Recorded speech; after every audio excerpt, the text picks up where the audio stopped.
think this is going to be putting that old cliche to the test here with Moore and Courageous. Giving up a lot of size, especially to Chemo, but also to Blackman and Ray Steele. But nobody can match Courageous and Moore in the speed department. And Brian Adams, the WCW enforcer, got to be there to take Chemo in particular off Moore and Courageous' backs so that they can try to get to Blackman. You're absolutely right, Jim. And of course, Blackman right now using some power along with speed to kind of neutralize Evan Courageous. We must say one of the things, caught him in midair and dropped him with that suplex. Courageous that's the way that speed and agility can be neutralized real quick. You're right. Courageous and Moore have been able to hang on to those belts, but you know what? If you look at their list of matches, there have been a lot of disqualifications. Well, of course, anybody under the influence of the above average but highly questionable Mike Sanders, they're going to take every means at their disposal to either win or retain the belts by losing. And that's what the disqualification comes in handy for when you're tag team champions on the jurisdiction of Sanders and WCW. And now Chemo, like a roadblock.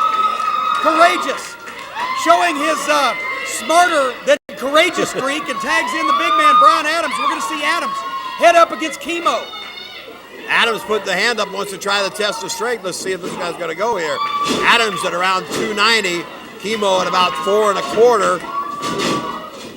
Well, I'll tell you, Adams, now, wait a minute, Adams, he is outrunning Chemo, and Adams is very quick for a man his size as well. We've talked about the speed of the Island Boys for their size.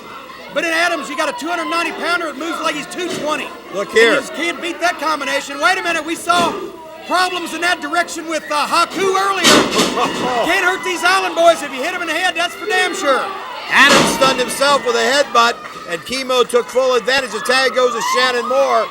Moore in, Ray Steele moves in, and I was waiting to see Moore against Chemo, or against one of Chemo's legs. Actually, I think if we saw Moore against Chemo, we'd see less of Moore. Nevertheless, right now, Ray Steele, he's quicker than a hiccup as well, and look at the power behind that elbow. Shannon Moore turned ass over tea kettle. Moore into the corner now. Ray Steele comes out, tilts a whirl into a sidewalk slam, hooked him up, 2, and no, I thought he had him.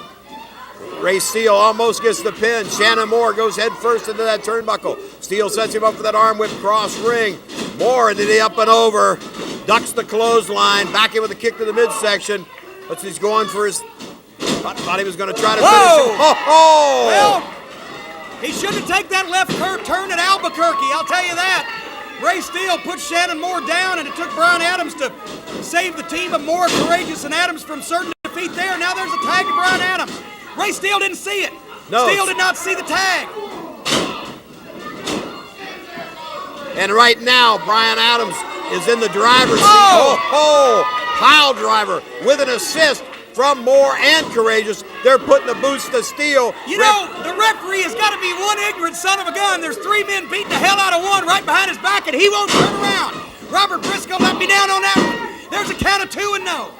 All right, let's see what happens here. Adams makes the tag to Moore. Moore comes in. Let's see what's going to happen here. He works on Steele. Now, he tried to match Steele in the power department earlier. Knew he couldn't do it. So right now, he has got to slow Steele down and take some advantage. But there, the power of Ray Steele was able to pick Moore up and drop him in that side suplex. He kicks free, and the tag goes to Chemo. Wait a minute, I'll tell you what, I've got no respect for Shannon Moore. He's got to be the toughest son of a gun walking. You can't keep him down. Hell, he's like a Super Bowl. He just bounces right back.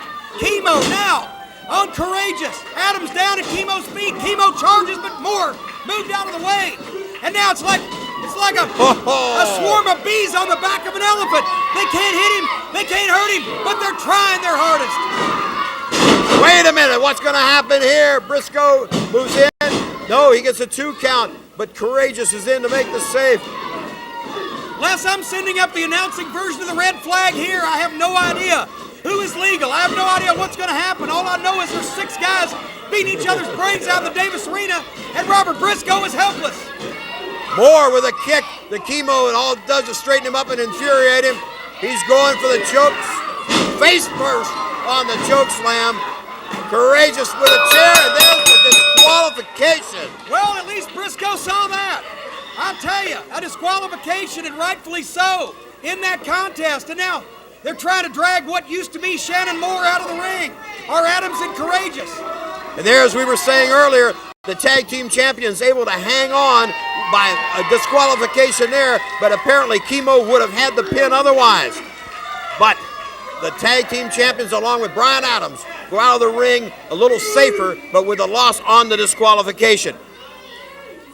I will be back with Commissioner Patrick Black to look at the Dayton lineup in detail. Jim, man, and you talk about action here tonight, we have had it.